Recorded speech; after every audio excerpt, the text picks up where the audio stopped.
कैसे एक भिखारी बना बिजनेसमैन, मोटिवेशनल स्टोरी। नमस्कार दोस्तों, स्वागत है आप सभी का। आज मैं आपको एक नई कहानी सुनाने वाला हूँ और यह कहानी है एक भिखारी की। सिर्फ एक अच्छे विचार ने उसकी ज़िंदगी में परिवर्तन ला दिया। वह विचार क्या था, वह आपको कहानी के बाद में पता चलेगा।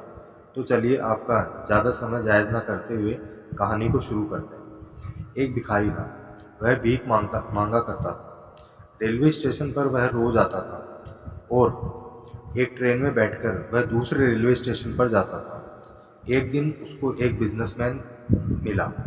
उसके दिमाग में ख्याल आया कि हो सकता है यह मुझे ज़्यादा पैसे देगा, तो क्यों ना मैं इससे भीख मांगूं।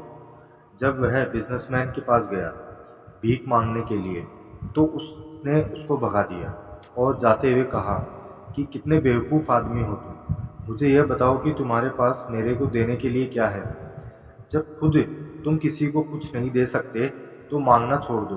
दोस्तों, भिखारी के दिमाग में यह विचार पौंदा कर आने के बाद वह सोचने लगा कि मैं क्या दे सकता हूँ लोगों को। तभी उसके दिमाग में ख्याल आया कि मैं आगे से लोगों को एक फूल दूंगा। छोटे छोटे फूल। जब भी वह लोगों से भीख मांगता और बदले में उनको फूल देता, लोग सोचते हैं कि यह भी भिखारी कितना अच्छा है।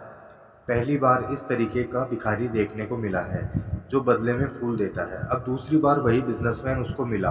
उसने उसको भीख मांगी उससे, तो इस बार उस बिजनेसमैन ने उसको पैसे दिए और बदले में वह फूल ग्रहण किया। और बिजनेसमैन ने यह कहा कि हाँ, अब मैं तुमसे यह कह सकता हूँ कि तुम एक सच्चे बिजनेसमैन हो, क्योंकि जब तक तुम दूसरे को नहीं दे सकते तब तक दूसरों से मांगना छोड़ दो। दोस्तों, वह भिखारी रेलवे स्टेशन पर बाहर आया और वह जोर से चिल्लाया हो कि मैं भी बिजनेसमैन बन के दिखाऊंगा। और सभी लोग उस पर हंसने लगे।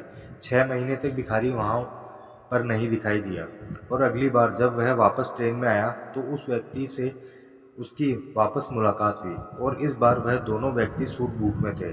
और तीसरी बार जब वह भिखारी उससे मिला तो उसने बिजनेसमैन को कहा कि हम तीसरी बार मिल रहे हैं।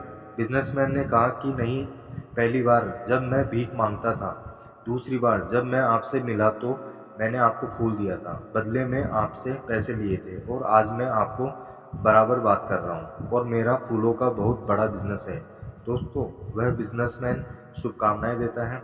तो इस कहानी का मूल संदेश यही है कि एक विचार, अगर आप खुद को बदलना चाहते हो तो खुद को बदलने के लिए सिर्फ एक विचार पर्याप्त है। एक विचार आपकी ज़िंदगी में रौनक ला सकता है। और सबसे महत्वपूर्ण बात यह है कि जब तक ज़िंदगी में दूसरों को दे नहीं सकते तो किसी से मांगने की उम्मीद मत रखो। दोस्तों, आप अगर किसी से मांगते हो तो बदले में उसको भी कुछ दो। अगर आपको ये कहानी अच्छी लगी हो तो लाइक करें, कमेंट करें, शेयर करें, और अगर चैनल पर नए हैं तो चैनल को सब्सक्राइब करना ना भूलें। Thank you.